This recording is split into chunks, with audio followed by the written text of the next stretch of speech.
Hello, everybody. Welcome to another week of Valpo Football Weekly, along with head coach Dave Cicchini. This is Todd Eichow, and Dave will start by going back to Dayton, unfortunately, I guess, because it was a rough afternoon. Maybe you can start with, how do we change what's going on defensively? Because that's the big question that Valpo football fans are asking. Certainly. I mean, it was a case where there was a lot of bright moments. We're really banged up, but we fought hard. We limited their starting tailback to about 2 yards a carry. We did a great job on first and second down.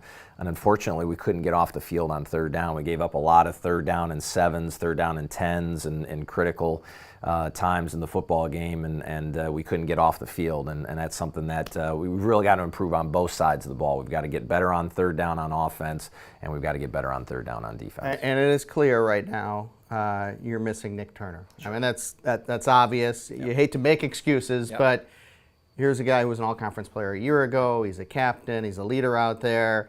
And there is that next man up mentality, but some guys are really hard to replace. Sure. And he's a guy, like, I've said it before, both him and Drew Snoffer, the heart and soul of our defense, and so there's no question that we miss him and we miss his leadership out there. And then as well, Joey Diaz-Martinez not being there, out with the concussion, took a leadership presence away from our secondary, and that hurt us. All right, and let's give credit where credit's due. They had a young quarterback who stepped in. He's not a rookie anymore now. We're halfway through the season. He's been starting since week 2 and played a near flawless game. Yeah, he was great. He did an awesome job throwing the football, accurate with just about every pass that he threw. And then he also wound up being the one that hurt us in the run game. So when we finally did give up some run yardage, it was usually with the quarterback run. And so you got to give him credit. He played a great game. All right, how do you turn things around? There's still plenty of football to go. How do you turn things around? Well, we got to get some consistency. As I mentioned earlier, we've got to get off the field on defense on third down. We've got to convert third downs when we're on offense.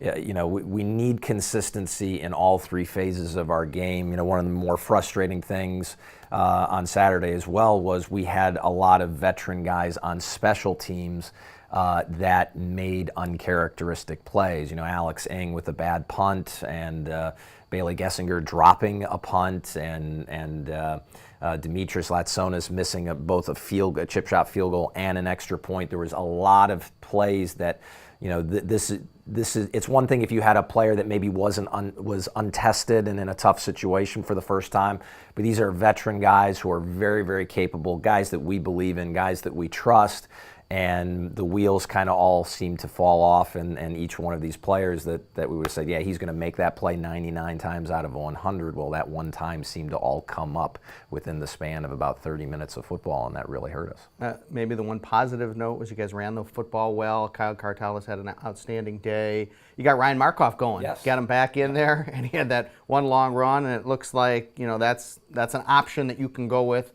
Maybe going forward now that he's healthy. Yeah, he's a guy who's going to get a chance to play more and more, and that knee is getting healthy after getting hurt against Duquesne. But he's a guy who's capable of making some big plays. He's got a strong arm as well, and as he gets more comfortable with our offense, he'll see some more playing time. Yeah, I think the one thing that stuck out with me is here's a guy, we've only seen him run the football, and the one time he had to throw it, he threw the ball 60 yards. Yeah. So he's got the ability to throw the ball.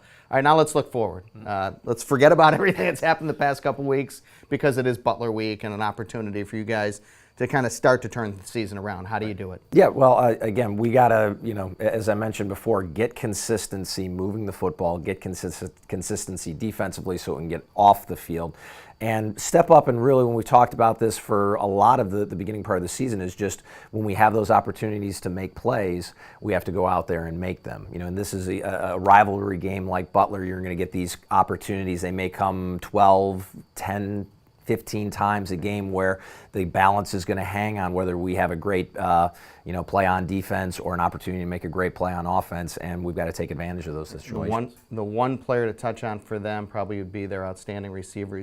Pace Temple is one of the most prolific receivers in the history of this league. Yes, he runs great routes. He's got incredible hands. We've got to know where he is every play of the game, because as he goes, so does their offense.